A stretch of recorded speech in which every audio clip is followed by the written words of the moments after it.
दोस्तों आपसे माफ़ी चाहेंगे, अंग्रेज़ी कक्ष से अभी तक कोई आवाज़ नहीं आ रही है और तकनीकी टीम इसकी जाँच कर रही है और जैसे ही हमें कुछ सुनाई देगा, हम आपके साथ दोबारा जुड़ेंगे।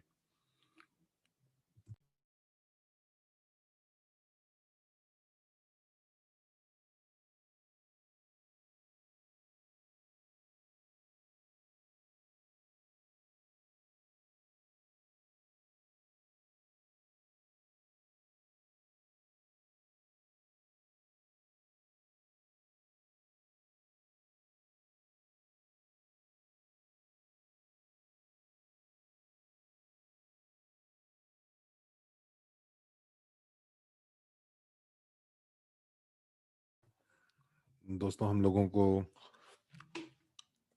हमारा संपर्क फिर से स्थापित हो चुका है और माफ़ी चाहेंगे इस देरी के लिए। अगर आप मेरी आवाज़ ठीक प्रकार से सुन पा रहे हैं, तो मुझे 1 दबाकर इसकी प्रतिपुष्टि करें। धन्यवाद।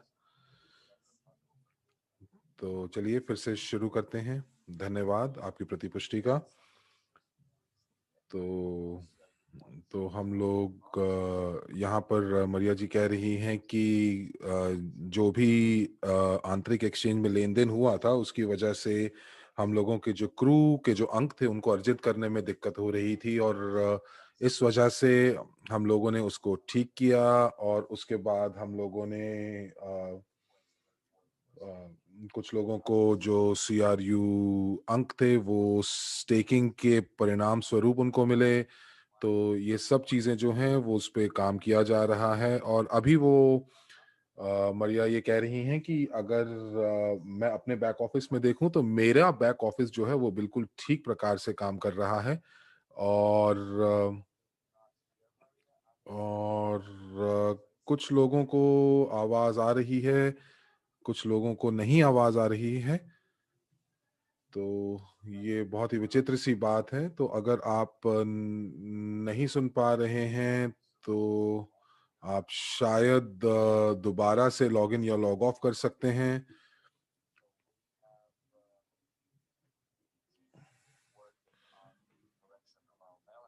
तो हमारी जो तकनीकी टीम है, वो जो शेष राशियां हैं हर एक बैक ऑफिस के अकाउंट की, उनके ऊपर काम कर रही है।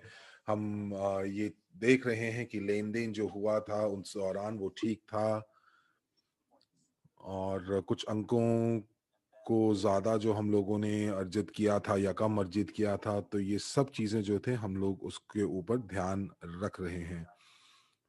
तो ये सारे के सारे जो लेन-देन हैं, इनकी जो त्रुटियाँ हैं, उनको जो हैं वो वो ठीक कर दी जाएँगी। तो अब आइए कुछ एक स्लाइड उन लोगों के लिए जो उन्होंने शायद पहले नहीं देखी हो और हो सकता है कि जो लोग दोबारा से जुड़ रहे हों हमारे साथ, उन लोगों को इन चीज़ों की जानकारी हो। तो कुछ चीज़ों के बारे में लोग जो हैं अभी भी पुष्टि माँग रहे हैं और लोग जो हैं सपोर्ट टीम में जो हैं वो टिकट्स और तकनीकी टिकट जो हैं वो खोल रहे हैं और तकनीकी टीम मुझसे पूछ रही है। तो मैं आपको बताना चाहूँगी कि हम लोग अब मैं अपने टोकन्स के प्रासंगिक में मैं स्विट्ज़रलैंड भी होके आई हूँ और हम लोग क्रिप्टो यूनिट प्रोग्राम के जो हैं हम सहभागी बने 2019 मार्च में। क्रिप्टो यूनिट प्रोग्राम जो है, ये जो ये कार्यक्रम है,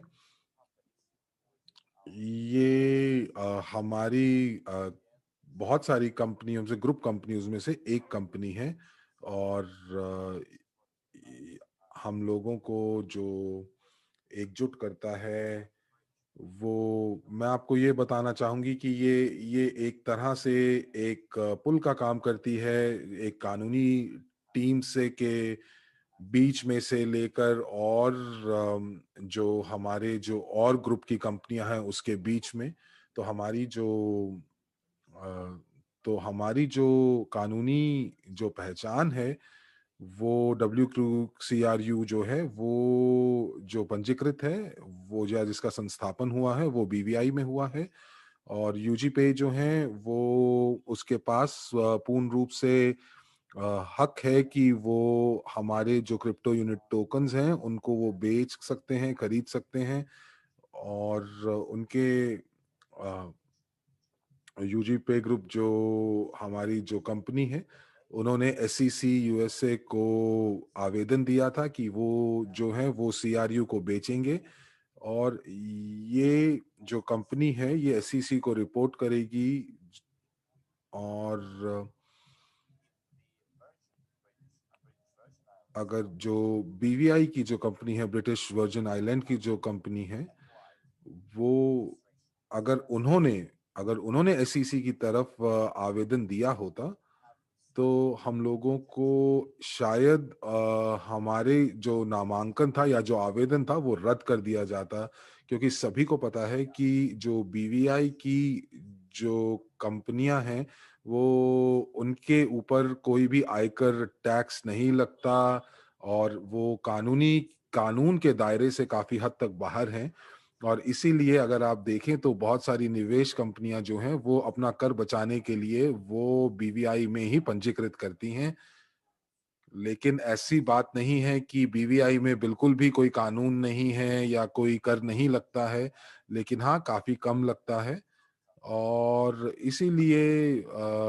इसीलिए बीवीआई की जो एक जो जो अगर आप वहां पर अगर आप अपना पंजीकरण करते हैं, तो बहुत ज्यादा आपके जो जो चांसेस हैं वो बढ़ जाते हैं कि आपके जो आवेदन है वो रद्द हो जाते हैं एसईसी से। तो इसीलिए हमारी जो कंपनी का जो सर्टिफिकेट है वो ये कहता है कि कम क्रिप्टो यूनिट बीवीआई जो है वो एक दस्तावेज मुहैया कराता है। और ये कानूनी दस्तावेज है जिसमें ये बताया जाता है कि ये जो कंपनी है और जो इसके शेयर हैं, ये और जो जितने भी व्यवसाय से मिले जुले जो इसके कार्य हैं वो बीवीआई में ही संस्थापक हैं।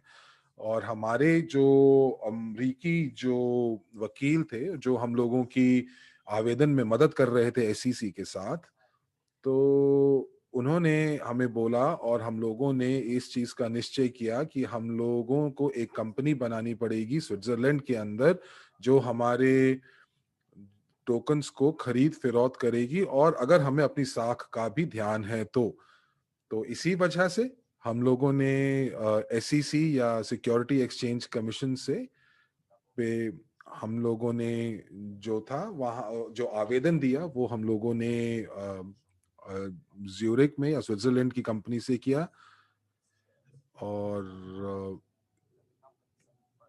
जो कंपनियां जो कि पहले बार लिस्टिंग जिनकी होती है तो उनको कोई नहीं जानता। और ये बहुत कम जो स्टॉक मार्केट में जो कंपनियां होती हैं तो बहुत जो लोग आईपीओ लॉन्च करती हैं, और उसके लिए वो क्या करती हैं, वो बहुत ही प्रसिद्ध अंडर राइटर की सेवाएं लेती हैं। जो कि अंडर राइटर्स वो लोग होते हैं जो आईपीओस को के पीछे रहते हैं। और वो जो अंडर राइटर्स हैं वो बैंकों के पास जाते हैं और फाइनेंशियल इंस्टीट्यूशंस के पास जाते हैं। और उसके बाद वहां पर जाकर वो जो है वो कंपनी और मार्केट के बीच में एक संबंध बनाते हैं, ताकि जब वो आईपीओ लेके आए तो वो आईपीओ जो है वो सफल हो। तो एक तरह से ये देखते हैं कि जो कंपनी है उसका जो नामांकन है या जो उसकी जो भी साख है या जो उसका वॉल्यूम है और उसकी जो जो सेल्स हैं, जो बिक्री है, ये सारी की सारी चीजें मार्केट के हिसाब से हैं। तो फिर चाहे आप शेयर्स दें या फिर उसके बाद आप सिक्योरिटी टोकन्स दें, जो नई कंपनी जो बाजार में लिस्ट होती है। और इसी तरह से यूजी पे ग्रुप एजी जो है वो भी इसी मॉडल के हिसाब से हमारे टोकन्स को बेचेगी। और ये एक आईपीओ की तरह ही होगा, जब कि एक अंडरराइटर जो है वो वो शेयर्स बेचेगा। तो हम लोग, आप ये मान के चल सकते हैं कि जो यूजी पे है वो हमारे लिए एक विक्रेता का, एक अंडरराइटर का काम कर रही है, जो कि हमारे शेयर्स बेच रही है क्रिप्टो यूनिट इंक के। और हमारे केस में ये शेयर्स ना होके ये एक सिक्योरिटी टोकन्स हैं। और ये जो है आगे जाकर WCRU के बारे में हम जो बात करेंगे। तो कुछ लोग बोल रहे हैं कि आपने एक और हम लोगों को वादा किया था कि हम लोग 3 साल के अंदर एक बाहरी एक्सचेंज में जाएंगे और हम लोग वहां पर अपनी खरीद फिरोख्त करेंगे। तो देखिए दोस्तों, मैं आपको ये बताना चाहूंगी कि बहुत सारी कंपनियां ऐसा ही करती हैं, लेकिन हमारी कंपनी ने जो रास्ता है वो अलग लिया। और अगर आप बाहरी एक्सचेंज में सीधा चले जाते तो शायद आपको कोई जानता भी नहीं, और आपको मात्रा भी इतनी नहीं मिल पाती। हम लोगों ने जो किया है, हम लोगों ने सारी की सारी चीजें जो हैं वो हम लोगों ने क्रिप्टो यूनिट के जितने भी सहभागी हैं उनके साथ पारदर्शिता के साथ सारी की सारी चीजें आपको बताई हैं, और सार्वजनिक में और गुप्त बैठकों में। और अगर उसके बाद अगर हमारे साथ एक इंसान ने पूरे 2 साल तक हमसे कोई संबंध नहीं बना के रखा, कोई भी वेबिनार उन्होंने नहीं वो जुड़े, और वो सिर्फ और सिर्फ यूजीपे की अगर वेबसाइट के ऊपर जाएं और उनके उनको वो जानकारी नहीं मिली जो वो देखना चाहते थे, तो दोस्तों मैं आपको यही बताना चाहूंगी कि हम लोग सारी की सारी जानकारी जो है वो सार्वजनिक नहीं कर सकते हैं। क्योंकि सबसे पहले आपको पंजीकृत होना पड़ेगा, और उसके बाद आपकी पूर्ण रूप से शिनाख्त होगी, आपका पुष्टि होगी। हो सकता है कि आप प्रतिद्वंद्वी के ही किसी के शिविर से आप हों, और हम लोग आपको कुछ ऐसी चीजें बता दें और जिसको आप प्रतिद्वंद्वी के पास लेकर चले जाएं। और देखिए इसी वजह से हम लोग आपके सामने एनडीए या गैर प्रकटीकरण समझौता जो है उस पे हस्ताक्षर कराते हैं। लेकिन उसी के साथ साथ आपको ये भी बोलते हैं कि आप कोई भी ऐसा दस्तावेज प्रकाशित नहीं कर सकते या उसके बारे में बता नहीं सकते जो कि हमारे वेबिनार्स में, खास करके गुप्त वेबिनार्स में जो है आपको दिखाया जाता है। देखिए आप देखेंगे कि बहुत सारी वेबसाइट्स के ऊपर सार्वजनिक जानकारी उपलब्ध होती है, और ये जो जानकारी है वो सार्वजनिक रूप से उन कंपनियों के लिए है जिनके शेयर्स जो हैं वो स्टॉक मार्केट में जो है वो वो जो ट्रेड होते हैं। लेकिन उनमें से काफी जो जानकारी है वो गुप्त रखी जाती है, वो सभी के लिए नहीं होती। तो आप अगर उनके वेबसाइट के ऊपर भी चले जाते हैं, या हम लोग अपने अपने गुप्त वेबिनार्स में अगर हम जाते हैं, या आपको तो बहुत सारी कंपनियां जो हैं वो सिर्फ और सिर्फ ये सब जो गुप्त जानकारी है वो सिर्फ और सिर्फ अपने शेयर धारकों को बताती है, किसी को राह चलते लोगों को नहीं बताती। तो अब मुझसे ये पूछा जा रहा है कि हम लोगों ने कितना हम लोगों ने निवेश किया, कितना हमने कर दिया, और हमारी कितनी भी जो वित्तीय जानकारी है उसके लिए। तो मैं आपको ये बताना चाहूंगी कि अगर आप ये चाहते हैं कि आप हमारी तुलना, हमारी कंपनी की जो जो तुलना है, अगर आप उन कंपनियों से करना चाह रहे हैं जिनका दिवालिया निकल चुका है, तो मैं आपको पहले ये बताना चाहती हूँ कि किसी भी ऐसी कंपनी ने एसईसी के साथ, जो यूएसए की जो सिक्योरिटी एक्सचेंज कमीशन है उसके साथ किसी ने भी पंजीकरण नहीं किया है, और उनके पास ऐसे लोग नहीं होंगे जैसे हमारे पास हैं, हमारी जो जो टीम है। तो इस वजह से चलिए आगे चलते हैं और देखते हैं कि हमारा जो क्रिप्टो यूनिट कार्यक्रम का जो शुभारंभ था वो 2019 मार्च में हुआ। और हम लोग आपको जो है कि अगले 10 सालों के अंदर हमारे पास 80 बिलियन टोकन जो हैं जिनको हम लोग उत्सर्जन करेंगे। और इसीलिए हमारे पास, अगर मैं सीआरयू के हिसाब से उसकी तुलना करूं, तो हमारे पास अभी भी 42 बिलियन जो टोकन है वो अभी भी उनको उनके उनका खनन अभी बाकी है। 8 बिलियन जो टोकन्स हैं वो हमारे फंड में रहेंगे, जो कि लिक्विड फंड होता है। और क्रिप्टो यूनिट ब्लॉकचेन की बात करें तो हम लोगों ने इसके बारे में खूब अच्छे से वार्तालाप किया है और आपको काफ़ी चीज़ें बताई भी हैं। और कुछ लोगों ने मुझे ये लिखा है कि हमारे ब्लॉकचेन पर कोई गया और blockchain.cc पर गया और उन्होंने बोला कि जो वेबसाइट है वो पूर्ण रूप से सुचारू रूप से चालू नहीं है। और हम लोगों ने आपको ये बताया था कि ये जो वेबसाइट है ये सिर्फ प्रशिक्षणों के लिए है और ये अभी जो है उसके अंदर नोड्स जो हैं वो भी पूरी तरह से काम नहीं कर रहे हैं। परंतु भविष्य में जब हम लोग हमारे पास 6 नोड्स होंगे और जब ये 6 के 6 नोड्स जो हैं वो कंपनी के अंतर्गत आ जाएंगे, तो तभी ये जो वेबसाइट है ये सार्वजनिक रूप से काम करेगी। तो अभी के लिए अगर मैं आपको ये बताऊं कि हमारी जो ब्लॉकचेन है वो सेंट्रलाइज्ड है, लेकिन हम लोग चाहते हैं कि इसको डिसेंट्रलाइज्ड करना और जो लोग अपने खुद के नोड्स जो कराना चाहते हैं और जो वैलिडेटर्स हैं अगर वो करना चाहें तो वो कर सकते हैं। मैंने आपको बताया ही है कि आप हम लोग जो हैं 21 नोड का लक्ष्य लेकर चल रहे हैं और हमारे पास वैलिडेटर्स के लिए एक अलग प्रक्रिया होगी और ये जो प्रक्रिया है वो अलग अलग विभिन्न विभिन्न चरणों में होगी और ये अगले साल होगी।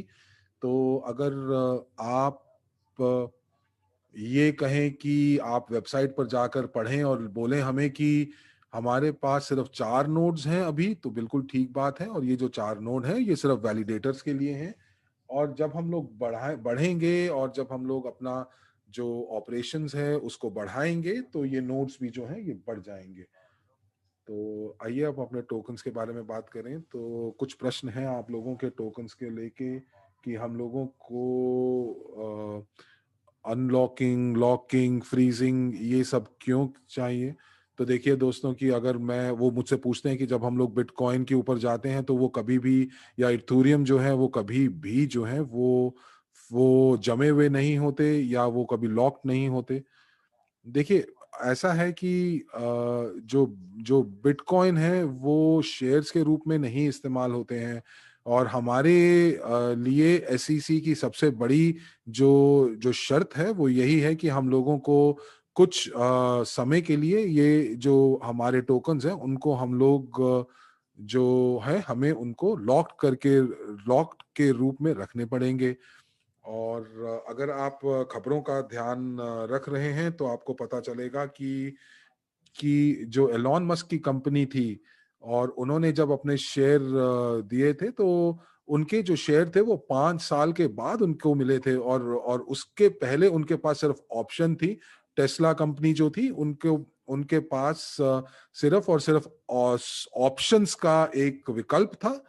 पर पर उनके पास जो शेयर थे वो लॉक्ड स्थिति के अंदर थे और वो 5 साल लॉक्ड स्थिति में रहे।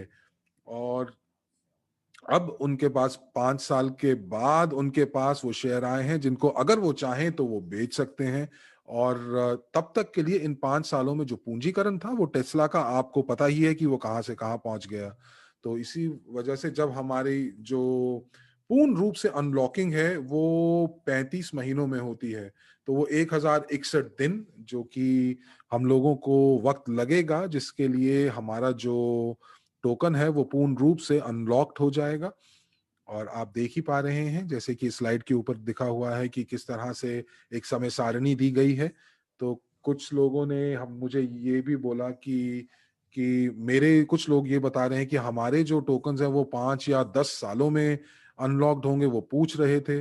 तो मैं आपको ये बता रही हूँ कि आप अगर इस सारणी को देखें तो आपको दिखेगा स्लाइड के ऊपर कि आप इसका ही अनुसरण करें। आप अपनी अपनी अपनी स्प्रेडशीट्स मुझे मत भेजिए, इसी हिसाब से आपको आपके जो टोकन्स हैं वो अनलॉक्ड होंगे। आप जितने भी टोकन जो आप खरीदेंगे वो 35 महीने के बाद ही पूर्ण रूप से अनलॉक्ड होंगे। और हम लोग जो अनलॉकिंग की जो जो शर्तें या जो नियम हैं वो हम लोग अभी तो नहीं कर सकते, लेकिन हो सकता है कि भविष्य में आने वाले जो लोग जो खरीदें इसको, तो हो सकता है उनके लिए चीजें अलग हों। लेकिन जैसा कि एंड्रे ने भी आपको बताया था, लेकिन अभी के लिए ऐसा नहीं होने वाला है, ऐसा नहीं होगा। हम लोग अभी जो हैं हम 35 महीने की समय सारणी के हिसाब से ही चलेंगे। तो जो जब हम लोग WCRU की जो एंड्रे बात कर रहे थे, वो तब बोल रहे थे कि जब आपके WCRU का जो मूल्य है वो $1,000 से ऊपर चला जाएगा और आपकी जो मांग है WCRU की कि वो इतनी ज्यादा बढ़ जाएगी कि आपको हो सकता है कि उस समय कुछ चीजों में बदलाव करना पड़े, ताकि जो नए लोग हैं, जो नए निवेशक हैं, वो इसमें भाग ले सकें। और ये अच्छा ही है, क्योंकि बाजार के हिसाब से अगर आपका मूल्य निर्धारित होता है तो क्यों नहीं। तो मैं फिर से कहूंगी कि अभी निकट भविष्य में ऐसा कुछ नहीं है। जो पूर्ण अनलॉकिंग है निकट भविष्य में, वो आपकी जो है वो 35 महीनों से पहले नहीं होगी। पूर्ण पूर्ण अनलॉकिंग के लिए 35 महीने लगेंगे। तो हम लोगों ने यूजी पे की जो वेबसाइट है उसके ऊपर हम लोगों ने काफी विवरण दिया है, और उसके अंदर हमने आपको एक बताया है, वाइट पेपर भी दिखाया है, और साथ ही साथ आपको पंजीकरण से संबंधित एसईसी के अंदर जो भी चीजें हैं या जो भी जानकारी आपको चाहिए, आपको हमारी वेबसाइट के ऊपर मिल जाएगी। देखिए, एक चीज मैं आपको और बताना चाहूंगी कि हमारी जो वेबसाइट के ऊपर जो यूजीपे की .ग्रुप की जो वेबसाइट है उसके ऊपर काफी जानकारी है, और ये विभिन्न विभिन्न भागों में बांटी हुई है। तो इसीलिए हम लोगों को, मैं आपको बताना चाहूंगी कि हम लोगों को पोलैंड से, और हम लोगों को अब हमारे जितने भी निवेश हैं, जैसे कि पोलैंड से हम लोगों को पता चलता रहता है, अद्यतन मिलता रहता है कि बसाल्ट फैक्ट्री का क्या होगा, बसाल्ट फाइबर का क्या होगा। उस फैक्ट्री की फोटोग्राफ आते रहती हैं। और मैं आपको ये बताना चाहती हूँ कि बसाल्ट का जो उत्पादन है वो शुरू हो चुका है, लेकिन शायद दिसंबर के अंतिम हफ्ते तक वो पूर्ण रूप से काम करना शुरू भी कर जाएगा, वो कारखाना। और इस समय हम लोग जो वहाँ पर काम कर रहे हैं कि किस तरह से हम लोग जो मशीनें हैं और जो उपकरण हैं उनको लगाएं। तो अभी अगर आप मुझसे बोलें तो जो बसाल्ट का जो प्रोडक्शन निकल रहा है वो पूर्ण रूप से पेशेवर तरीके से या एक पेशेवर स्तर पर नहीं है। और ये जो हमारे जो भी उपकरण जो हम लोग जिनकी इंतजार कर रहे हैं वो स्विट्जरलैंड से आने हैं, और ये सारी की सारी चीजें जो सीमाएं हैं इस समय बंद हैं। और इसी हिसाब से अगर हम हीरो के खनन की बात करें, तो मुझे इतना पता है कि बहुत सारे वीडियोस जो हैं, जो पिछले साल हम हमारे जो स्टाफ था जब वो वहाँ गए थे उस फैक्ट्री में, और उन्होंने जो मिट्टी के कुछ सैंपल्स भी लिए थे। लेकिन मैं आपको ये बताना चाहूंगी कि ये जो वीडियोस थे ये पेशेवर स्तर के नहीं थे। ये तो हम लोगों ने ये सारी की सारी जो चीजें हैं वो वेबसाइट पे पूर्ण रूप से नहीं डाली हैं, क्योंकि कुछ चीजें जो हैं वो पेशेवर स्तर की नहीं है। तो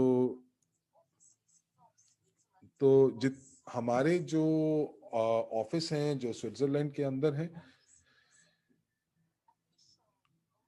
और जैसे ही हमारे जो नए ऑफिस हैं जो स्विट्जरलैंड में जिनका अनावरण होगा, और उनके ऊपर जो बोर्ड्स लग जाएंगे, लोगो लग जाएगा, तो हम लोग आपको पूरी जो वीडियो है वो आपको भेजेंगे। और जैसे ही आपको पूरे के पूरे लोगोस दिखाएंगे, हम लोगों ने सभी सभी जितने भी समझौते हैं उनके ऊपर करीब रूप से हस्ताक्षर कर लिए हैं।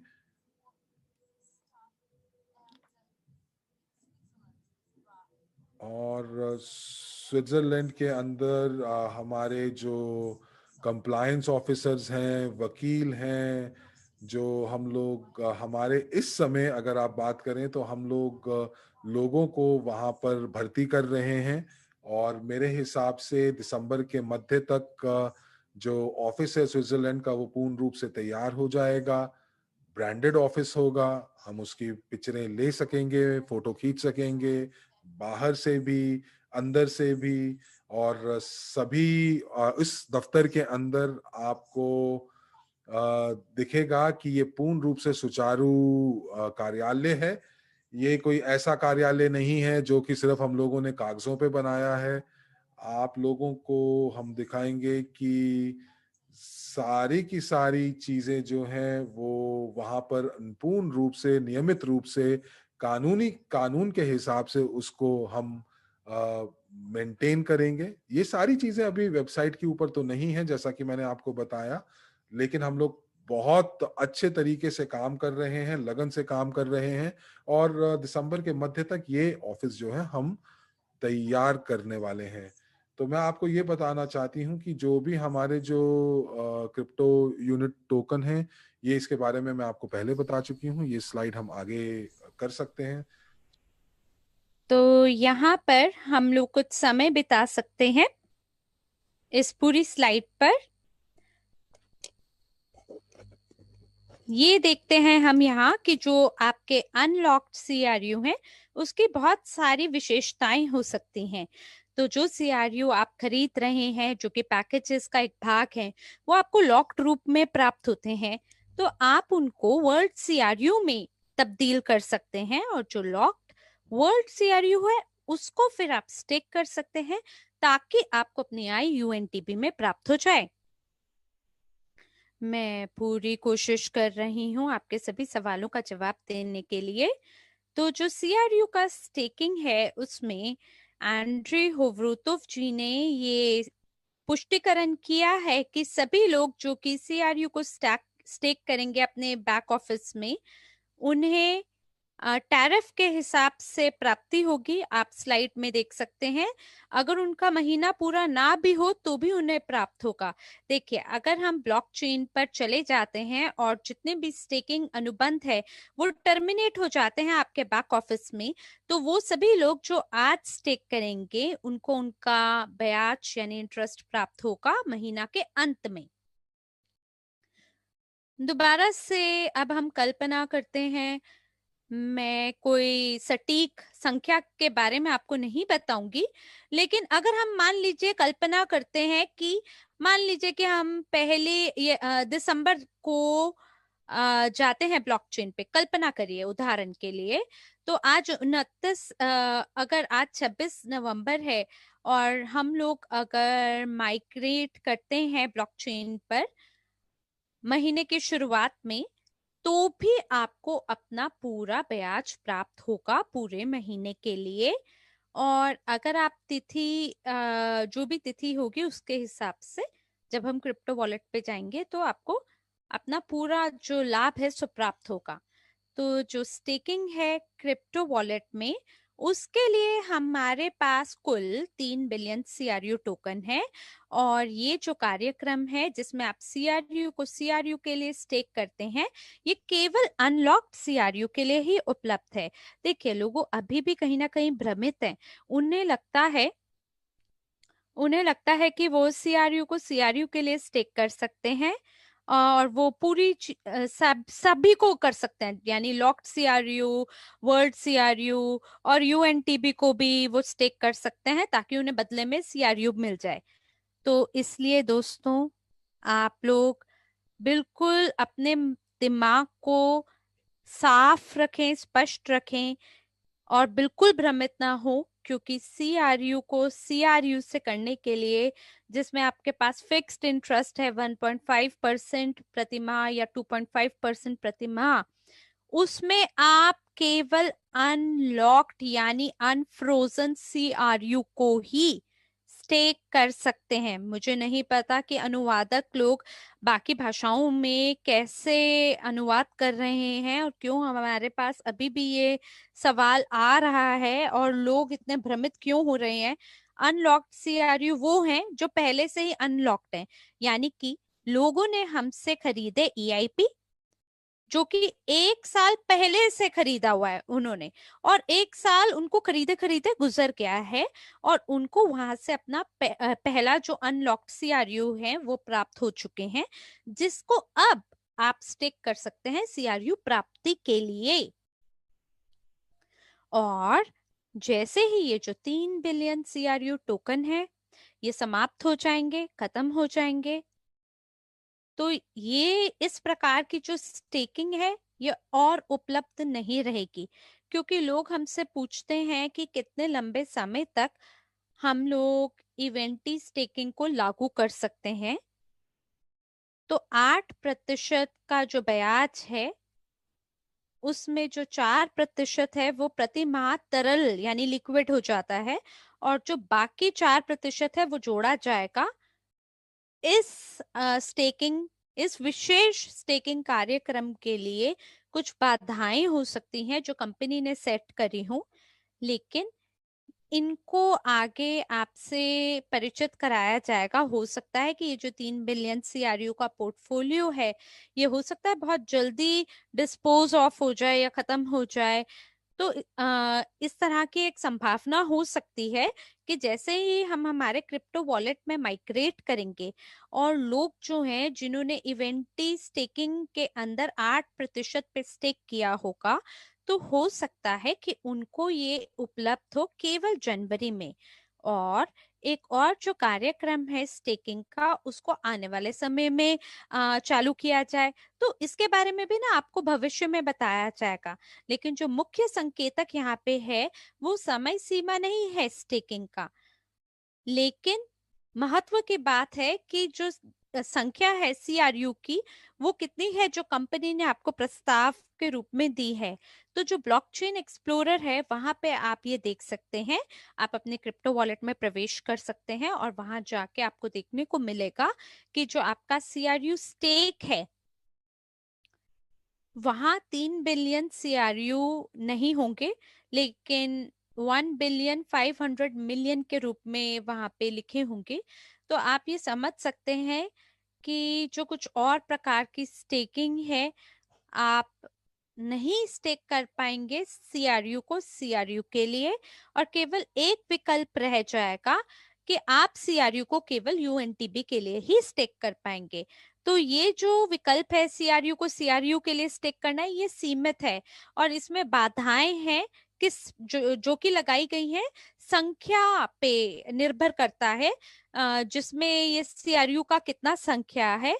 और जो यूएनटीबी है उसको जारी किया जाएगा 10 साल की अवधि के लिए, जिसका ये मतलब है कि उस अवधि में हम लोग हमारे यूएनटीबी को माइन कर पाएंगे और हमारे पुरस्कार को यूएनटीबी टोकन के रूप में प्राप्त कर पाएंगे आने वाले 10 सालों की उस अवधि में। और फिर जब उसका समय समाप्त हो जाएगा तो उसमें जो 8 बिलियन यूएनटीबी है उसको माइन किया जाएगा। और अगर आप इसको बिटकॉइन माइनिंग से तुलना करते हैं तो जो संख्या है बिटकॉइन की वो 21 मिलियन बिटकॉइन है, और आज की तिथि तक उन्होंने केवल 18.5 मिलियन को ही माइन किया है। ऐसी स्थिति में जब पहला बिटकॉइन को माइन किया गया था तो जो पहले 21 बिलियन बिटकॉइन को माइन किया जाएगा तब क्या होगा बिटकॉइन के साथ, कि भविष्य के अंदर जो बिटकॉइन है उसको माइन ही नहीं किया जाएगा क्योंकि वो तो समाप्त हो जाएंगे। तो इसी प्रकार से लोग बोल रहे हैं कि 10 साल के बाद यूएनटीबी का क्या होगा। देखिए जो मिशन है उसको हम रिटेन करेंगे, यानी कि जो लोग हैं वो एक्सचेंज करेंगे अपने बिटकॉइन को। लेकिन मान लीजिए कि अगर भविष्य में बिटकॉइन को माइन नहीं किया जाएगा तो ऐसी स्थिति में आई कमाया जाएगा कमीशन के माध्यम से। इसी प्रकार से हमारे ब्लॉकचेन में ये जो वैलिडेटर्स हैं ये यूएनटीबी को माइन करने से हो सकता है भविष्य में ना कमाए, बल्कि वो कमाना शुरू करें मांग के आधार पे। जो भी नेटवर्क या संरचना है उसकी मांग के आधार पे वो धन कमाएं, या हम लोग अतिरिक्त रूप से यूएनटीबी को जारी करेंगे अगर हमें लगा कि ये जो 8 बिलियन यूएनटीबी है ये पर्याप्त नहीं है हमारे सभी खातों का रख रखाव यानी उनको मेंटेन करने के लिए। अगर पर्याप्त नहीं हुआ तो हम आने वाले समय में 1 बिलियन के बाद में हमारा जो समुदाय है उसका हम विस्तार करेंगे, और हर जो उपयोगकर्ता है उसको अपना क्रिप्टो वॉलेट की आवश्यकता होगी, लेकिन आपको खाता खोलने के लिए आपके पास कम से कम 10 यूएनटीबी होने चाहिए। तो एक समय के बाद क्या पता हमारे पास इतने यूएनटीबी ना बचे कि हम खाते भी आगे के खोल सकें। और मान लीजिए कि जब हम माइनिंग शुरू करते हैं 1 बिलियन यूजर आ जाते हैं डिजिटल डबल के माध्यम से, तो ऐसी स्थिति में हो सकता है हमारे पास यूएनटीबी ना बचे खाते खोलने के लिए। तो ये जो ब्लॉकचेन है ये हमारा है, हम इसके स्वामी हैं, हम इसके लिए निर्णय ले सकते हैं, हम इसके लिए वोटिंग कर सकते हैं कि हमें भविष्य में और की जरूरत है तो और को जारी करें। तो जो ब्लॉकचेन यूजर है वो भी माइन कर सकते हैं इसी के वोटिंग के आधार पर, और ये सब कुछ पारदर्शिता के साथ किया जा रहा है। तो आगे बढ़ते हैं, हमने इसके बारे में भी आगे चर्चा करी है। यहाँ पे आपके लिए मानचित्र यानी रोड मैप है स्क्रीन पे। आप देख सकते हैं कि लोग इंतजार कर रहे हैं अपना पंजीकरण करने के लिए एक्सचेंज में, और हम लोग उसको शुरू करने में बिना ऑटोमेटिक वेरिफिकेशन के उसको शुरू करने में थोड़ा झिझक रहे थे। तो हमने पहले ये योजना बनाई कि 1,000 लोगों को प्रति माह के हिसाब से करेंगे, लेकिन जो स्विस कंपनी है उनका जो ग्लोबल पास है वो स्वचालित रूप से वेरीफाई करता है सभी उपयोगकर्ताओं को।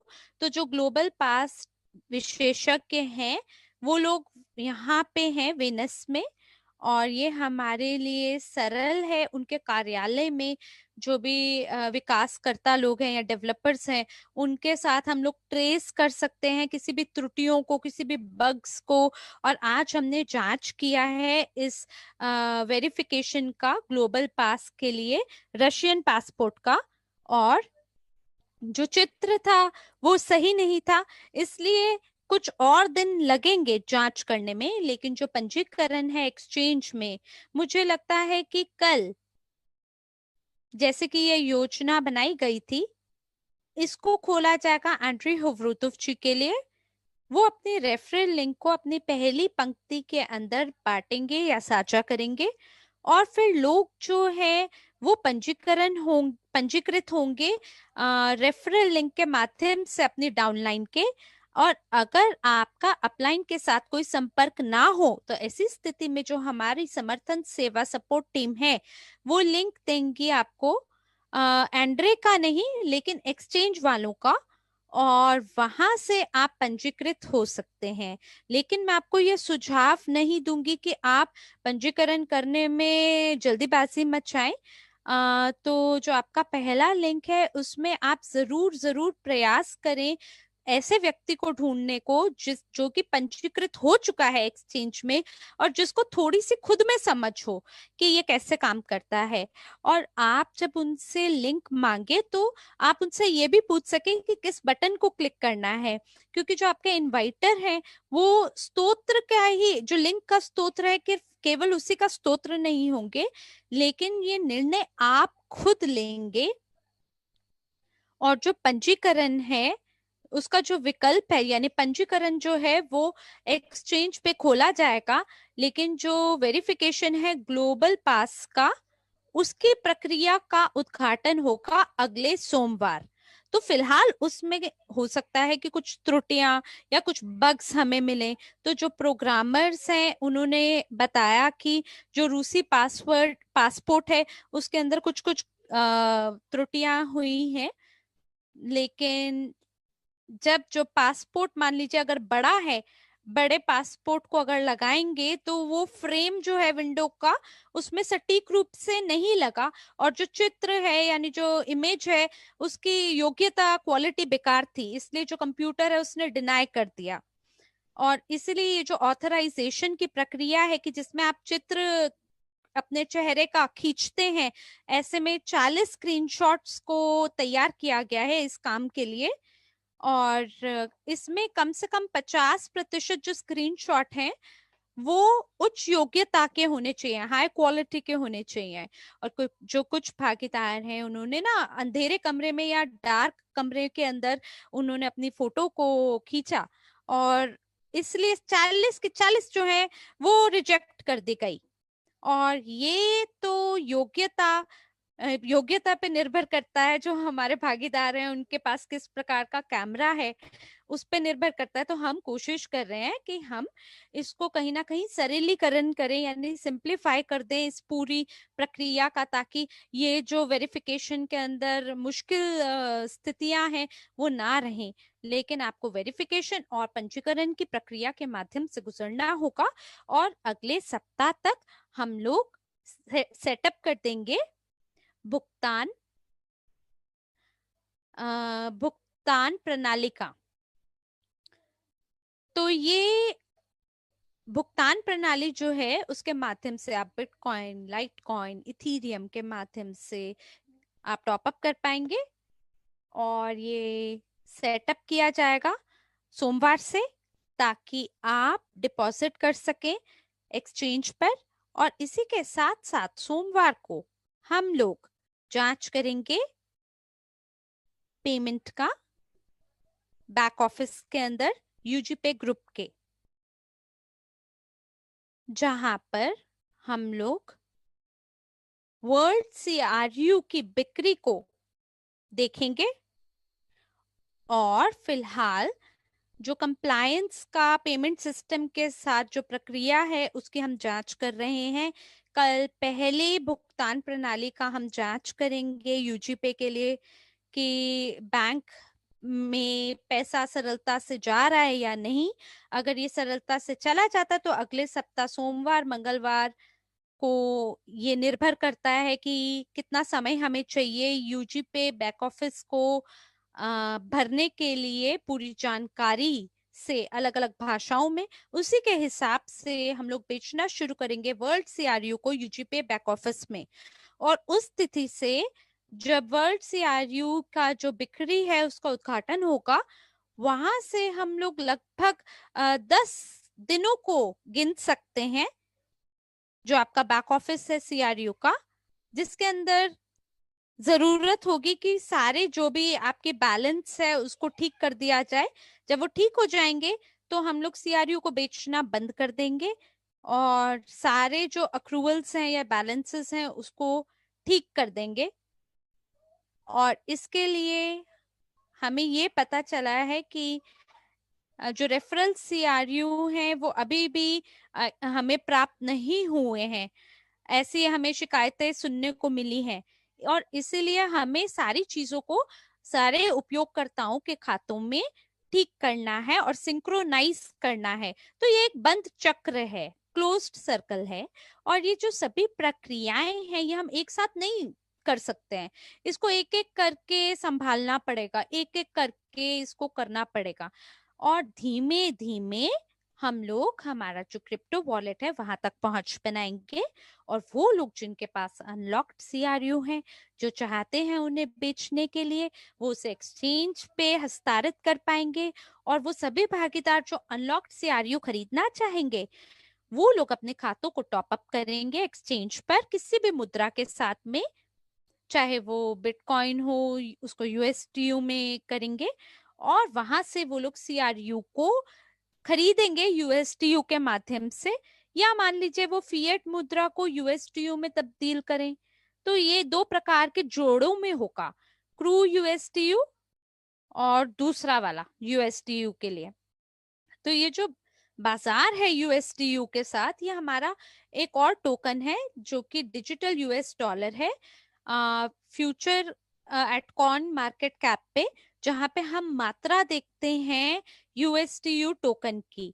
तो ये जो हमारा टोकन है इसको बहुत ज्यादा आकर्षक बनाता है, और इसमें बहुत बड़ी बड़ी मात्राएं हैं,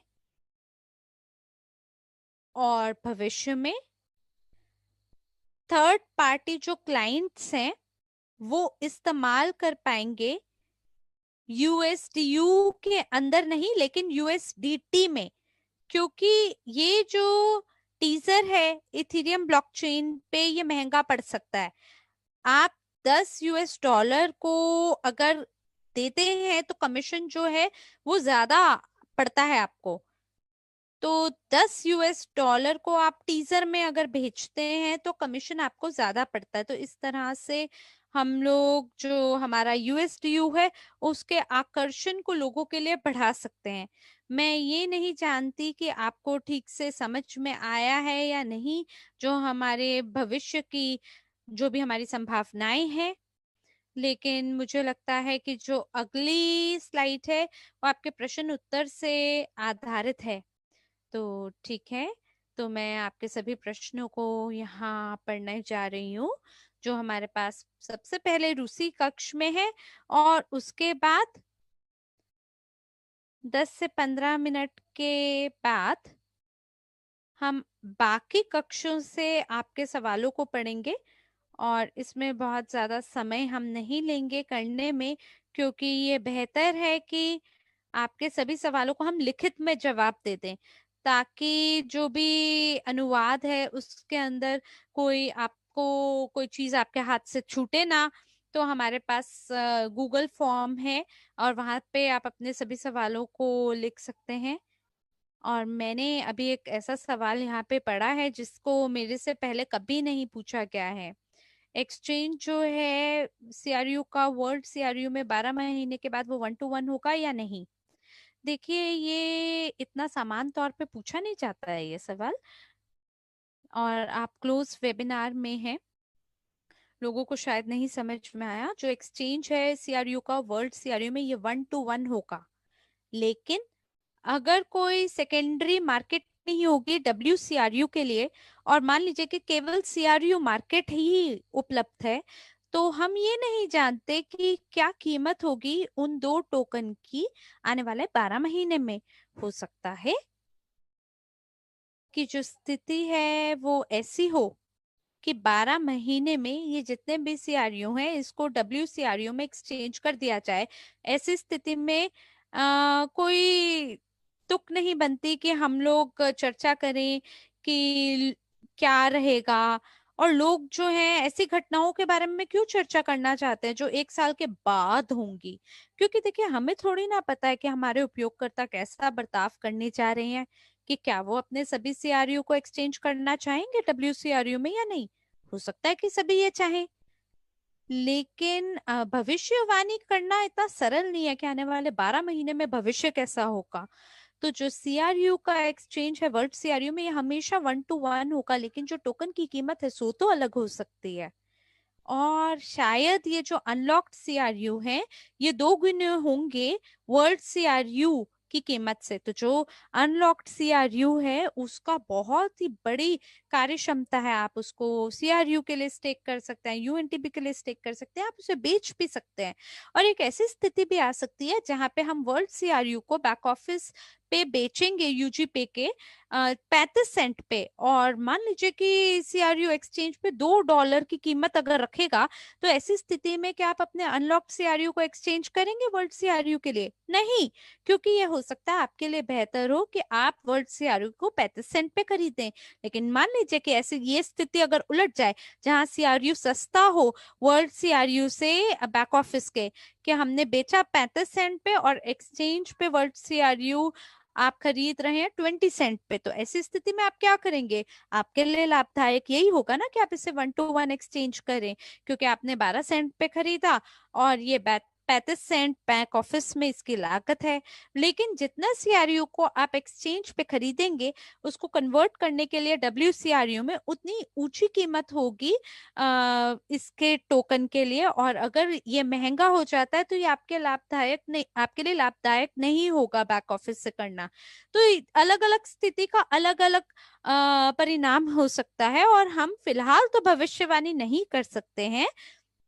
आप केवल कल्पना कर सकते हैं अलग अलग स्थितियों की, और उनका एक मस्तिष्क में अपने चित्र बना सकते हैं कि अलग अलग टोकन के साथ एक्सचेंज करने पे कैसी कैसी घटनाएं कैसे कैसे कीमतों को टोकन की प्रभावित करेंगी। फिलहाल हम मूल्यांकन कर रहे हैं, लेकिन ये कुल मिला के अलग स्थितियां हैं और हमें कुछ महीना इंतजार करना पड़ेगा, और रियल लाइफ ट्रेडिंग को हमें देखना पड़ेगा कि किस प्रकार की स्थितियां भविष्य में होंगी। जब तक कि हम ट्रेडिंग का उद्घाटन नहीं कर देते, हमें नहीं पता कि भविष्य कैसा होगा आने वाले 1 सालों में। तो 2 या 3 महीना के बाद तो जब हम सक्रिय ट्रेडिंग करेंगे, जब बाजार खुला होगा, तब तो हम फिर भी कुछ कह पाएंगे, क्योंकि जो खुला बाजार होता है वो न सिर्फ आकर्षित करता है उपयोगकर्ताओं को निजी निवेशक अकादमी के बाजार में, बल्कि जो लोग अकादमी के बाहर वाले भी हैं वो भी सीआरयू को खरीदने जाएंगे, उसे स्टेक करेंगे या जो मर्जी उनके मन में आए वो करेंगे। तो कोई भी ऐसा टोकन नहीं है क्रिप्टो करेंसी बाजार में जो आपको 4 प्रकार की आय प्रदान करे: लॉयल्टी प्रोग्राम बोनस, प्रॉफी बोनस, स्टेकिंग करना यूएनटीबी के लिए, या स्टेकिंग करना सीआरयू को सीआरयू के लिए। तो कोई टोकन कहीं हाई डिमांड की उम्मीद कर सकते हैं सीआरयू के लिए। और जो वर्ल्ड सीआरयू हैं, अगर मान लीजिए वो महंगे होंगे, तो ऐसी स्थिति में ये ज्यादा लाभदायक होगा उनके लिए बैक ऑफिस यूजी पे से खरीदने के लिए और बेचने के लिए उनको एक्सचेंज पर। तो वो सभी लोग जिन्होंने कभी स्टेक नहीं किया है स्टेकिंग पर, तो क्या वो अभी स्टेक कर सकते हैं एक्सचेंज के उद्घाटन के बाद? जी जी, बिल्कुल हो सकता है ये। तो जो क्रिप्टो यूनिट शेयर है उनके साथ क्या होगा आप समझा सकते हैं? अगर जो आपके शेयर टोकन है अगर वो फ्रोजन होते हैं, ऐसी स्थिति में आप उसको एक्सचेंज कर सकते हैं वर्ड सीआरयू के लिए, और ऐसे में आप उसे स्टेक कर सकते हैं ब्लॉकचेन पर, और आपको यूएनटीबी टोकन प्राप्त होगा, और इसके साथ साथ आपको बोनस प्राप्त होगा लॉयल्टी प्रोग्राम बोनस से और प्रॉफिट बोनस से भी। तो क्या हमें 2021 के अंत में ट्रांसफर करना होगा जो अतिरिक्त सीआरयू हमने प्राप्त किया है वर्ल्ड सीआरयू में, या हम उसे अपने तक रखें? देखिए, ये आपके ऊपर निर्भर करता है, क्योंकि आपने अनलॉक्ड सीआरयू प्राप्त किए हैं तो ये लिक्विड है, आप उसको तुरंत भी बेच सकते हैं। तो हमें नहीं पता कि आपकी वर्तमान स्थिति कैसी होगी, ये केवल आप पे निर्भर करता है। क्या हम सीआरयू को एक्सचेंज कर सकते हैं सिक्योरिटीज के लिए? अगर हाँ तो कब और कहाँ? देखिए, जो सीआरयू है वो आपका टोकनाइज्ड शेयर है। तो क्या अंतर है सीआरयू के बीच में और क्रिप्टो करेंसी के बीच में? जो सीआरयू है वो आपका डिजिटल सिक्योरिटी है। आज ये डिजिटल सर्टिफिकेट है शेयर के लिए।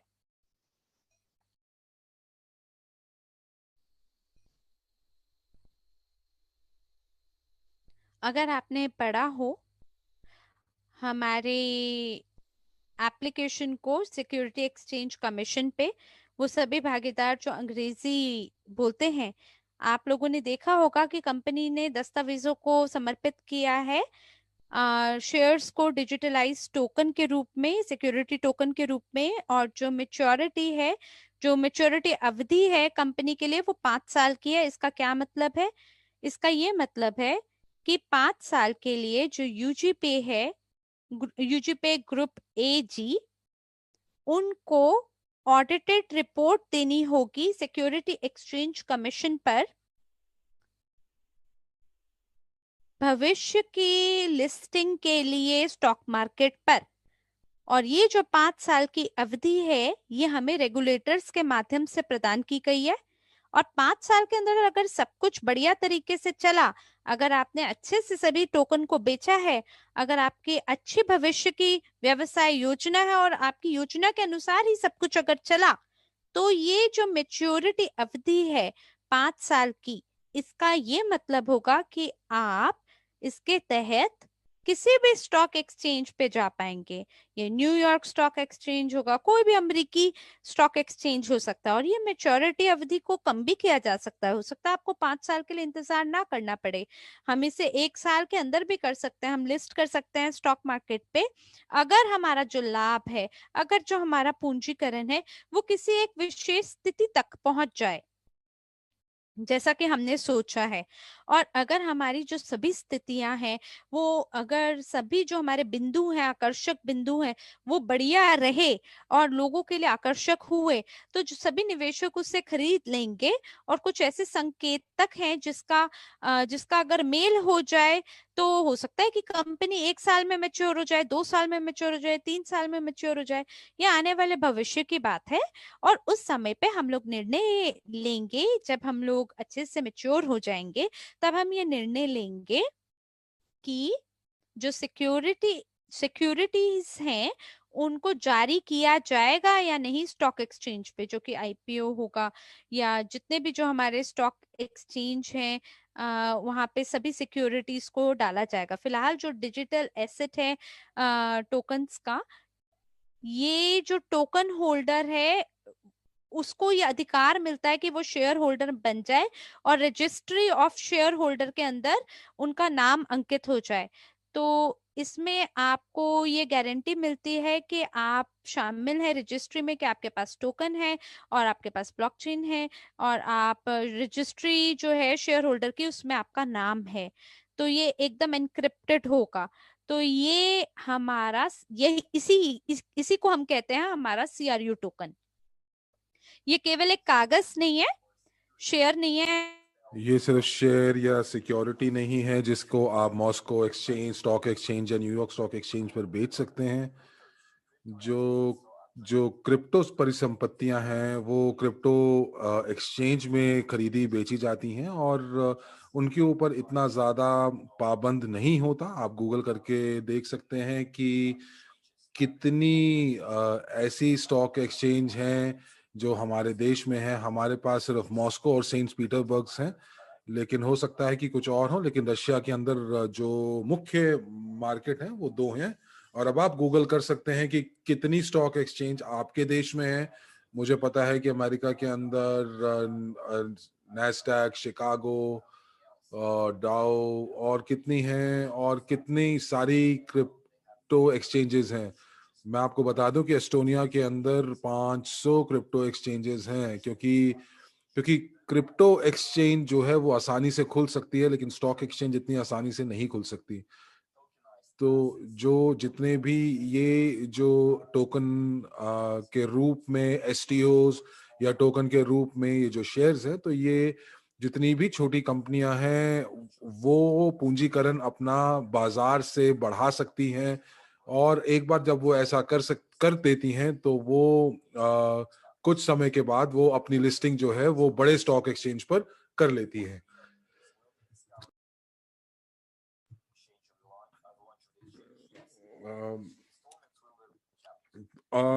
जो इंस्टॉलमेंट्स का है उसका क्या होगा? हाँ हाँ, बिल्कुल उनको रखा जाएगा। अगर आपकी जितनी भी इंस्टॉलमेंट्स हैं और जितनी भी छूट है आपको जो दी गई है, वो आप उसका भुगतान आप कर सकते हैं। और हर इंस्टॉलमेंट के साथ, हर किस्त के साथ आपको आपको क्रूज मिलते जाएंगे, और वो जो है वो आपके क्रिप्टो वॉलेट में हस्तांतरण कर दिए जाएंगे। कितने यूएनटीपी मुझे मिलेंगे अगर मैं 10,000 WCRU को स्टेक करती हूँ, कुछ दिन के लिए, कुछ घंटों के लिए? इसका उत्तर कोई भी नहीं दे सकता। देखिए, जब आप WCRU को स्टेकिंग करना शुरू करेंगे, तो हम लोगों ने आपको उदाहरण दिया कि अगर आप ही सिर्फ हैं जो स्टेक कर रहे हैं, तो अपने WCRU को यूएनटीबी के लिए, तो आपको सभी यूएनटीबी जिनको खनन किया जाएगा 1 मिनट के अंदर, 10 मिनट के अंदर, 1 घंटे के अंदर, और वो आपके पास आएगा। लेकिन जैसे जैसे अ, जो लोग हैं वो बढ़ते जाएंगे, जिन्होंने जो स्टेकिंग कर रहे हैं, तो उसके ऊपर वो निर्धारित ये कर होता है कि आपके पास कितने WCRU है। तो जो यील्ड है, ये जो चीजें हैं ये निर्भर करती हैं बहुत सारी चीजों के ऊपर। तो आप जब आप देखते हैं कि ये पूर्ण रूप से आपको जो सटीक जानकारी जो है वो ये है कि जब आपकी एक्सचेंज चालू हो जाएगी तब आपको पता चलेगा। तो यहाँ पर एंड्रे लिख रहे हैं कि 545 दिन हो चुके हैं उनके अक्रूवल के, और उनकी जो अनलॉकिंग है वो बिल्कुल नहीं हुई। तो मुझे लगता है कि ये कुछ ऐसी दिक्कतें हैं जिनसे हम अभी जूझ रहे हैं, और इन सब दिक्कतों को हमारे बैक ऑफिस में इनका निवारण करना पड़ेगा, ताकि हम लोग जो है वो ब्लॉकचेन से हम लोग इसका पूर्ण रूप से अधिकरण कर सकें। और माफी चाहूंगी कि ये सिर्फ आपके साथ ऐसा हो रहा है। तो यहाँ पर पूछा जा रहा है कि अगर मेरे पास स्टेकिंग के लिए सीआरयू के लिए वक्त नहीं होगा तो क्या होगा। देखिए, सीआरयूज को आप कभी भी स्टेक कर सकते हैं, इवेंटी स्टेकिंग भी चल रही है। जो जो लोग अपनी सीआरयूज जो है वो इवेंटी स्टेकिंग के ऊपर कर रहे हैं, तो उनको जो अपनी पहली जो आय है वो उनको 3 महीने बाद मिलेगी। जून में नहीं बल्कि मार्च में उनको मिलेगी। तो जब क्रिप्टो वॉलेट जो है जब वो खुलेंगे और उनको पूर्ण रूप से उनको शुरू किया जाएगा, तो हम लोग जो बिक्री है वो टोकन्स की बिक्री जो है वो शुरू करेंगे। और साथ ही साथ हम लोगों को आप सबको हम लोगों को पंजीकरण करना पड़ेगा, और उसके बाद हम लोग जो वॉलेट्स हैं वो हम शुरू करेंगे। हम पूरी कोशिश कर रहे हैं कि 10 से लेके 15 के बीच में हम लोग ये कर दें। तो कुछ लोग कह रहे हैं कि यूएसडीयू जो है वो कॉइन जो एक्सचेंज का जो कॉइन है उसके साथ उसकी बैकिंग होगी, और यहाँ पर स्लाइड पर लिखा हुआ था कि बाइनेंस है। तो देखिए, मैं आपको ये बताना चाहूंगी कि इससे कोई फर्क नहीं पड़ता, अगर चाहे वो बाइनेंस है या वो हमारा अपना कॉइन है। बस महत्वपूर्ण ये बात है कि ये जो है ये एक बैकिंग है जो कि एक डिजिटल डॉलर के अनुरूप है, डिजिटल डॉलर की तरह है। तो जैसे कि बिटफाइनेक्स जो है, और वो यूएसडीसी जो था वो कॉइन बेस ने उसको जारी किया था। हमारा जो यूएसडीओ होगा उसको जो बैकिंग होगी वो टेथर के साथ होगी, या तो वो जो कि बिटकॉइन के साथ होगी या कॉइन बेस के साथ होगी। तो ये अलग अलग तरह के डिजिटल डॉलर हैं जो कि अब पूरी दुनिया के अंदर तरल हैं। तो हम लोगों को अभी इस चीज के बारे में नहीं पता है। तो एक्सचेंज की तरफ से आप अपना जो वॉलेट है उसको आप टॉप अप करेंगे यूएसडीटी या यूएसडीसी से, जो कि स्टेबल कॉइन्स हैं, और उसके बाद आप यूएसडीयू खरीद लेंगे। और बस यही मेरा मतलब था। तो अभी तक तो हमें नहीं पता, कि किसी को भी यूएसडीयू के बारे में नहीं पता। यूएसडीयू किसी के पास नहीं है, लेकिन जैसे ही आप अपने एक्सचेंज का अकाउंट जो है वो टॉप अप करेंगे और आप उसके साथ उसका हस्तांतरण या एक्सचेंज करेंगे, लेन देन करेंगे, तो आपका ये पहला इशू होगा यूएसडीयू का, जो कि हमारी एक्सचेंज जो है जिसको बैक करेगी, जो कि अन्य स्टेबल कॉइन्स की तरह जैसे यूएसडीटी और यूएसडीयू है। तो ये पोलैंड में ये बसाल्ट का प्लान जो है वो कहाँ पर है। ये उत्तरी पोलैंड में है, समुद्र के पास। तो पंजीकरण ब्लॉकचेन के ऊपर और एक्सचेंज के ऊपर का प्रश्न है। देखिए, तो जो पंजीकरण और जो उसके पुष्टिकरण है, जो आपको एक लिंक दिया जाएगा अपने बैक ऑफिस में क्रिप्टो वॉलेट के लिए। बैक इन ये आपके सीआरयू के हिस्से में आएगा, बैक ऑफिस में। और ये तब होगा जब आपका बैक ऑफिस जो है वो उसका पुष्टिकरण हो चुका है। यदि आपके आपके ब्लॉग बैक ऑफिस का पुष्टिकरण नहीं हुआ है तो आपको ये लिंक नहीं मिलेगा। देखिए, क्रिप्टो वॉलेट हमेशा जो है वहां पर आपको स्पष्टीकरण पुष्टिकरण की जरूरत नहीं पड़ती है। तो हम लोग अपने बोनस अकाउंट से हम अपना जो पैसा है वो हस्तांतरण करके उसको हम लोग बिटकॉइन, इथेरियम और बैंकिंग अकाउंट के अंदर हम लोग उसको हस्तांतरण करेंगे, जो भी भुगतान के जो तरीके हैं। और आप सिर्फ उन्हीं भुगतान की प्रणालियों का इस्तेमाल कर सकते हैं। लेकिन एक्सचेंज के अंदर अगर हम बात करते हैं, आप अपने जो वॉलेट्स हैं उसको इथेरियम और ब्लॉकचेन के बिटकॉइन और डॉलर के हिसाब से, जो आपके सामान्य डॉलर हैं, उससे भी आप टॉप अप कर सकते हैं।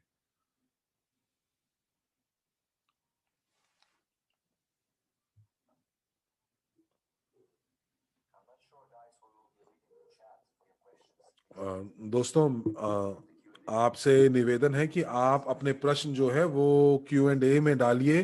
चैट में से आपके जो प्रश्न है वो नहीं लिए जाएंगे। तो एक्सचेंज जो है वो आप खरीद और फिरौत वहां करते हैं। WCRU जो है वो यूजी पे द्वारा बेचे जाते हैं और 1 साल के लिए उनको लॉक में रखा जाता है। तो हम लोग जो है वो लॉक्ड टोकन्स एक्सचेंज में क्यों बेच रहे हैं? एक्सचेंज में आपको तरल टोकन्स चाहिए होंगे जिससे आप लेन देन कर सकें। तो इसीलिए जो आप एक्सचेंज के ऊपर जो है आप WCRU जो है वो आप खरीद फरोख्त नहीं कर सकते। इसीलिए यूजी पे जो है वो आपको अनलॉक, सॉरी माफ कीजिएगा, लॉक्ड डब्ल्यू क्रू जो है वो बेच रहा है। लेकिन 1 साल के लिए वो नहीं होगा। 1 साल के बाद जब वो तरल हो जाएंगे तब आप उनका लेन देन कर सकते हैं। एक और प्रश्न जो मेरे पास आ रहा है और वो है कि अगर मुझे लॉक्ड WCRU में नहीं हस्तांतरण कराने हैं और अगर हम लोग उसको बैक ऑफिस में उसका इंतजार करें ताकि वो पूर्ण रूप से अनलॉक हो जाए, तो क्या मैं उनको अनलॉकिंग के बाद मैं उनको बेच सकती हूँ? जी हाँ, 35 महीनों के बाद आप उनको बेच सकते हैं। तो या तो आप उनको हर महीने बेच सकती हैं समूह में, या फिर आप 35 महीने के बाद आप बेच सकते हैं इकट्ठे ही।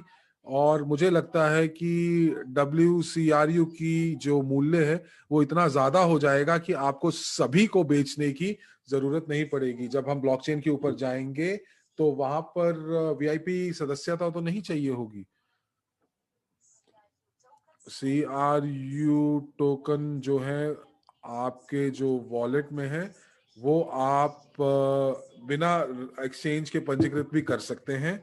लेकिन अगर आपके पास एक खरीदार है और आप एक्सचेंज पर उसको नहीं बेचना चाहते हैं, तो आप अपने वॉलेट में वो टोकन्स रख सकते हैं और अपने जो आपके सहमालिक हैं उनके साथ आप बातचीत कर सकते हैं कि आप किस रेट पर आप बेचना चाहेंगे, और आप वहां से भी उनको आप हस्तांतरण कर सकते हैं। तो देखिए, मैं आपसे बताऊं कि जो अनलॉकिंग है वो 540 दिनों के लिए नहीं है। ये बिल्कुल ठीक बात है क्योंकि बैक ऑफिस में ये त्रुटि रह गई थी और इसको ठीक कर दिया जाएगा। तो प्रश्न ये है कि एक्सचेंज का जो सिक्का है या कॉइन है वो कब शुरू होगा? देखिए, जो पंजीकरण है वो कल शुरू होगा और हम लोग उसको प्रशिक्षण करेंगे और उसके बाद हम लोग सोमवार से ग्लोबल पास की मदद से हम लोग इसका पुष्टिकरण भी करना शुरू कर देंगे। और उसके बाद उसी हफ्ते में हम लोग देखेंगे कि एक्सचेंज में अगर आप जमा कर पा रहे हैं पैसे की नहीं। उसके बाद आप यूजी पे के बैक ऑफिस के अंदर WCRU आप खरीद पा रहे हैं कि नहीं। और जब ये सब चीजें हो जाएंगी तो हम लोग आगे चलेंगे। और मुझे अभी भी याद आ रहा है कि बैक ऑफिस के अंदर जो CRU की जो जो बेच है वो हम लोग 30 नवंबर तक हमारे पास है। तो अगर आपको मैं बताना चाहूंगी कि जो हमारे सहभागी थे उन्होंने अपने जो अकाउंट थे उनको टॉप अप नहीं कर पाए थे या वो नहीं किया था, तो उनको या कुछ दिक्कत आ रही थी। और US में और वियतनाम में जो हमारे सहभागी थे उनको दिक्कत आ रही थी टॉप अप करने में, ताकि क्योंकि और उसकी वजह से वो EIP नहीं खरीद पा रहे थे। तो इसीलिए जो WCRU का जो मूल्य है, शुरुआती मूल्य है, वो 35 सेंट्स का है। और कुछ विशेष छूट जो है वो वीआईपी क्लब के सदस्यों को मिलेंगे। ये छूट बहुत ज्यादा आकर्षक छूट है। और जो लोग आप ईआईपी से जब आप खरीद लेते हैं और आपको जब क्रू मिल जाते हैं, तो ये क्रू आप यूजीपे की तुलना में काफी सस्ते से प्राप्त कर सकते हैं। तो इसीलिए आप 30 नवंबर तक अपने ईआईपी खरीद लीजिए। और अगर जिस तरह से अगर ये जो 30 नवंबर का जो जो अंतराल है या जो सीमा है, अगर ये आगे नहीं बढ़ती है तो हम लोग यहीं पे इसको खत्म कर देंगे।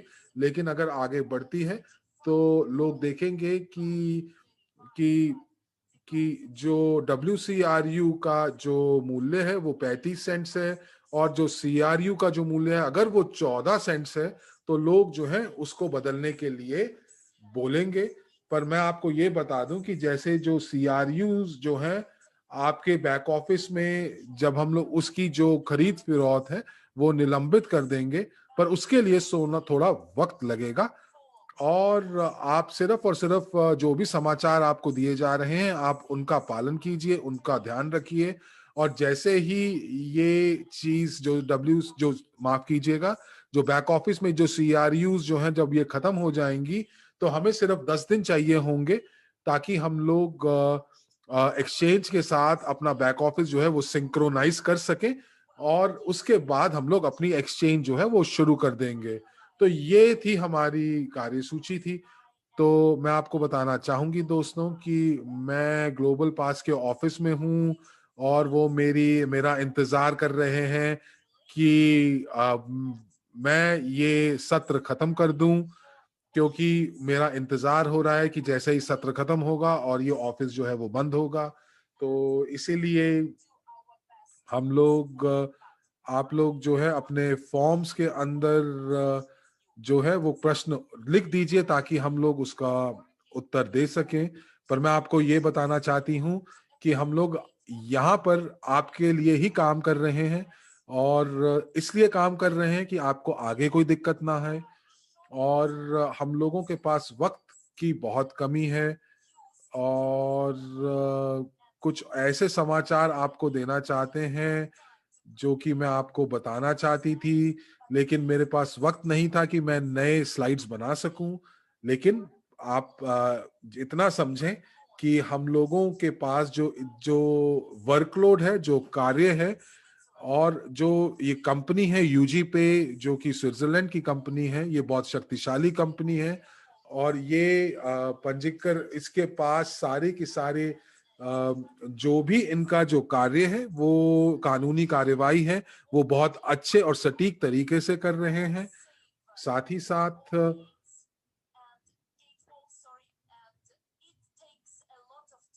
तो ये जो प्रणाली है और जो ये प्रक्रिया है, इसके अंदर बहुत वक्त लगता है, और ये एक ऐसी प्रक्रिया है जो बिल्कुल सटीक और सही होनी चाहिए, एक सर्जन की तरह, कि जब एक ऑपरेशन जब शुरू हो जाता है तो आप चीजों को रोक नहीं सकते हैं या आप उनको स्थगित नहीं कर सकते हैं।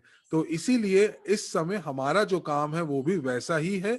और उसका आप लोगों को शायद नहीं दिख रहा होगा कि हम लोगों के ऊपर कितना कार्यभार है, और जो जो टीम जो है जो पर्दों के पीछे रहकर जो दिन रात काम कर रही है। और हम लोग आपको अपने प्रोग्रामर्स के चेहरे नहीं दिखा सकते हैं जो कि एक्सचेंज के लिए और भुगतान की प्रणाली के लिए काम कर रहे हैं। ये उनके लिए भी सुरक्षित नहीं है। मैं आपको बताना चाहती हूँ कि ऐसे प्रोग्रामर हमारे पास 30 की संख्या में है, और उनकी सुरक्षा के लिए हम लोग उनको नहीं बताते हैं। तो आप ये मान के चलें कि अगर किसी को किडनैप कर लिया जाता है, तो आप मान सकते हैं कि हम लोगों को बहुत ज्यादा भार डाल दिया जाएगा, दबाव डाला जाएगा कि हम अपनी सारे जो गुप्त चीजें हैं वो उनके साथ साझा करें। तो देखिए दोस्तों, इसीलिए मैं आपको यही बताना चाहती हूँ कि इसीलिए हम लोगों ने अपने प्रोग्रामर्स के लिए ये गोपनीयता बनाए के रखी हुई है। और ये जो वेबिनार, जैसे आज का जो सत्र है, ये जो है, ये जो संदेश जो मुझे मिलते रहते हैं, और आप लोग जो कई बार मुझे अपने चैट के अंदर 2-2 बजे जो आप हमें जो ये संदेश भेजते रहते हैं कि कब होगा, क्या होगा, तो मैं आपसे निवेदन करूंगी कि हम लोगों को थोड़ा समय दीजिए, ताकि हम आपको पूर्ण रूप से संतोष आपको दिला सकें। और आप इसी के साथ मैं अपनी भाषा को यहीं विराम देना चाहूंगी, और अगले बार के लिए आपको फिर मिलेंगे। धन्यवाद।